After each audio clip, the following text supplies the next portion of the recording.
showbiz fanatics, abay TBJ bigla namang nagtaka sa naging statement ng IPO patungkol sa trademark ng Eat Bulaga. Mukhang may gapangan na nagaganap. But before that, if you haven't subscribed yet to my YouTube channel, please don't forget to like, share, and subscribe at i-hit mo na rin ang notification bell for more showbiz updates. Bago tayo magpatuloy sa ating updates for today's video, nais ko po muna magpasalamat sa lahat po ng mga legit viewers, subscribers, and legit Dabarkads natin na lagi nag-aabang at nakaantabay sa lahat ng ating mga updates. Maraming salamat and Merry Christmas everyone! And for today's video, eto na nga dahil matapos pong maglabas ng statement ng TV5 na magkakaroon po ng partners dahil may malaking kumpanya na dahil sa TBJ ay talagang nakikolab na po dito po sa nasabing nasabing network, na kung saan ang TV5 ay mas pinalawak na yung mga channels at mga lugar na pwedeng maabot this year 2024.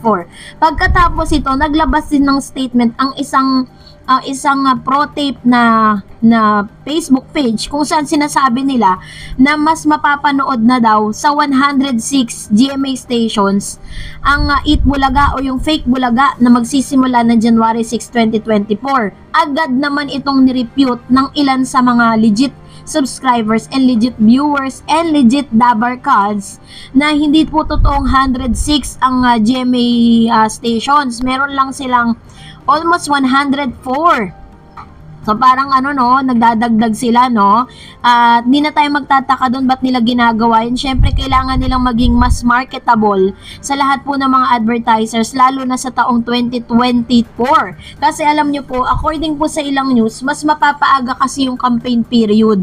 At according po dun sa mga interview ni Tito Sen recently, sinabi niya nung nagkakaroon po ng kasagsagan ng pag-exodus nila dun sa tape, pag-alis nila sa GMA, sinabi dito at siniliwalat ni Tito Sen na sa mga panahon po ng campaign period, sobrang laki po ng pumasok na pera sa kaban ng Tape Incorporated, makatapos po na napakarami po mga advertisers or marami pong mga politicians na tumatakbo na nag-place ng kanilang mga politicians ads na talaga namang gumana talaga siya dahil sa sobrang dami nun, hindi lang po milyon ang kinita kundi billions. Ngayon medyo questionable po yun sa part ni Tito Sen. Hinahanap niya yun kasi nga 'di ba, bago po lumabas yung issue na to, sinasabi po ng tape na nalulugi na daw di umano ang Eat Bulaga, which is bagay na pinabulaanan ni Tito Sen. So doon naman talaga doon po nagsimula lahat dahil nagsimula silang magsinungaling sa publiko, nagsimula po sila na angkinin yung mga bagay na hindi naman talaga para sa kanila. And this time, eto na nga, this year 2024 ay mas marami na pong mga channels ang kung saan mapapanood na po itong Channel 5, ito pong TV5, kung saan pwede na silang mapanood sa Signal Channel 10, Sky Cable Metro Manila Channel 14, Sky Cable Cebu, Davao, Bacolod, Iloilo, Baguio Channel 6, and Destiny Channel 14, and Cable Link Channel 14. So yun po yung ilan sa mga masasabi natin na mas pinalawak, at least mga probinsya po ang maaabot ng nasabing ito pong nasabing channel na ito. Mas maganda po to kasi mas magiging fair yung laban, mas malawak yung naaabot ng Eat Bulaga or ng branded Eat Bulaga. Fair na po ang laban pagdating sa sa rating. Tignan na lang natin kung saan sila aabutin. Pero eto na nga, medyo nakaka-alarma lang kasi sa part ng TBJ kasi matapos po na ipinangalan na nga, in-honor na nga kay Sir Joey De Leon yung trademark na Eat Bulaga.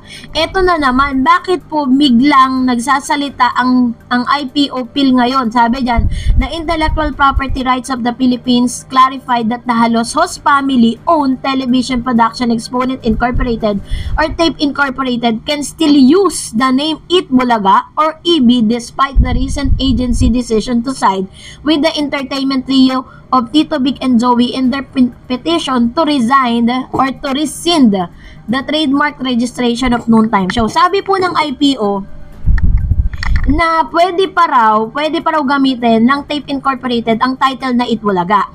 Pero according to Divina Law, si Attorney Enrique Buco, kaya nga po officially ginamit na nila at sinigaw na po nila yung title na Itbulaga kasi nga nai-honor na nga dito kay Mr. Joey De Leon. Ang pinagtataka ng marami, bakit sinasabi ngayon ng IPO na pwede pa rin nilang gamitin?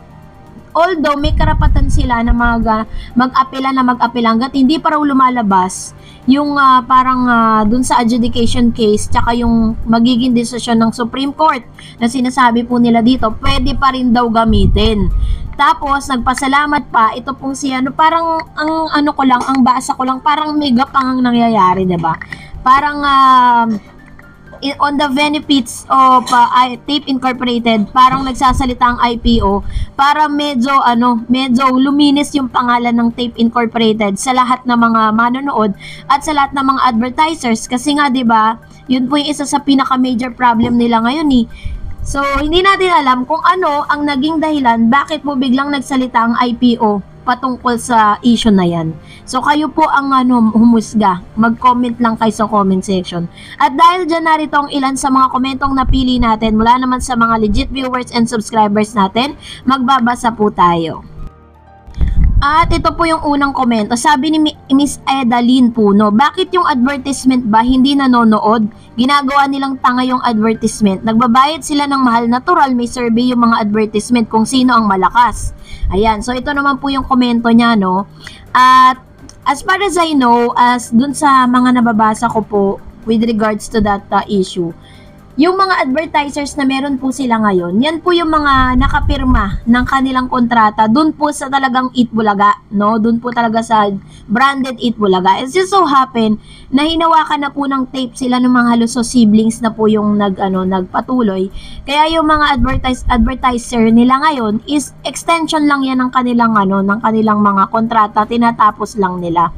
Habi naman po ni Miss Edalyn Puno, ay Miss Wilcalls o Mr. Wilcalls 5294.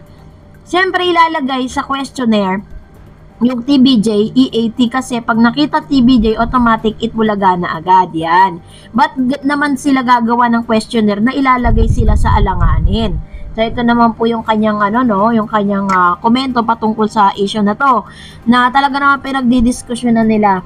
And as of now, talagang ang pinaka-boto talaga ng ang inaantay na lang talaga is decision po ng Supreme Court with regards to that matter para at least diba tuluyan na talaga na makita natin kasi talagang ginigit nila ngayon, gumagawa pa sila ng issue na sabi daw ng mga Davercats, sabi daw ng mga netizen na kapag daw binanggit na Bulaga, Itbulaga, si Paulo, si Betong at si Yorme na daw ang naaalala ng tao. Hindi ko alam saan galing yon. Sabi naman po ni Mr. Romy Obispo, good afternoon Ma'am Darreds, Merry Christmas too, nalalapit na ang pagwawakas ng tape bulagta. Tawag dyan karma, walang magandang idudulot yon pag kagahaman, lahat may hangganan at wakas. True! Totoo yan. Darating din ang panahon talaga.